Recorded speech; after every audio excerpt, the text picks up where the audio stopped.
there's a big debate over whether student athletes should be classified as employees or not. I believe that would be a very serious mistake. It would subject scholarships to taxation. It would subject student athletes to all sorts of wage and hour regulations. It would mean if suddenly you have a receiver who drops a bunch of passes, you can be fired and lose your scholarship. All of that seems really bad for college athletics, not to mention the cost that it would impose on smaller programs that I think would lead to eliminating smaller programs. Going down the panel, do you believe student athletes should be treated as employees, yes or no? No. No. No. Yes for FBS football, Division I men and women's basketball. No. No. Would you oppose a requirement for at least high revenue schools to support the insurance costs and out-of-pocket medical expenses of student athletes? No opposition. I think your views on this issue are profoundly important and show that we need to think beyond just NIL standards. The disparate treatment of men and women in college sports, do you see it as an issue, and how pressing? Yes, I do see it as an issue. Me as a female athlete, I feel like I personally have to do a lot more, especially in the NIL space, to receive what I feel like I deserve. Ms. Bodensteiner? Thank you for the question, Senator. And just to bring a little life to that, right now at St. Joe's, male basketball student athletes are, I wouldn't say demanding, but asking what the collective will do for them. That is not happening in any of our women's sports. And I think it's absolutely essential that we find a way to ensure that male and female athletes have equal opportunity to earn NIL money. It's clear to me from listening today that we still have a lot of work left to do.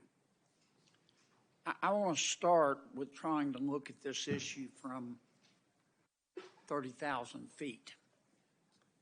For many years now, college athletics has generated enormous revenues. I'm not saying that's a bad thing. That's a good thing. The Supreme Court comes along in the Alston case, is that right? In 2021, and changes where that money's going. Before, that money was going to TV stations and universities and coaches and others, I guess, construction companies that were building the new stadiums. And then after the Supreme Court decides the Alston case in 2021, the kids start getting paid. And all hell breaks loose. I mean, is that what is going on here? The fact that the money is being redistributed, and that's going to cause the world to spin off its axis because the kids are getting a share of the dough? Governor? What I would say, Senator, in response to the Alston decision is there is flexibility for schools that can afford to make Alston payments to do so, and they can make Alston payments in particular sports as long as they manage to satisfy the Title IX requirements. And they can choose what level they want to support, and they can also choose to play or not. But you're getting down into the weeds, and I'm not saying that's a bad thing. We're going to have to get in the weeds. But that's what before the Alston case, everything was just fine. And then the Alston case is handed down, and the kids start getting some of the money, not the adults. The adults have got a share. And all of a sudden, the world's on fire. What am I missing here? For the record, I support the Alston stuff. I also support NIL. I just would like to see a little more transparency and support for information to make it easier for student athletes to succeed in this space. Well, let me make this suggestion to you, and I want to hear from the rest of the panel. I would strongly encourage you and your colleagues to try to get together and come up with a new system for us to consider that looks like somebody designed it on purpose. You may regret asking Congress to intervene here. All of a sudden, you're going to be micromanaged. Now, I'm not saying we shouldn't, and my colleagues have raised excellent points, and it sounds to me like we do have a bit of a I don't know, wild, wild west, as Chairman Blumenthal described it. But I'd be real careful before you invite Congress in to start micromanaging your business. This is about to the day, the 10-year anniversary of when I was elected to the United States Senate. And I came here to work on a lot of issues, but this was definitely one of them. I have this strange two thoughts about college sports. One is it's one of the best parts of American culture. I literally would not be sitting here today if it wasn't for the opportunities that were afforded me as a football player in high school and college. It is one of the bright lights at a time when America has so many forces dividing us that unifies us in ways that I think is very special.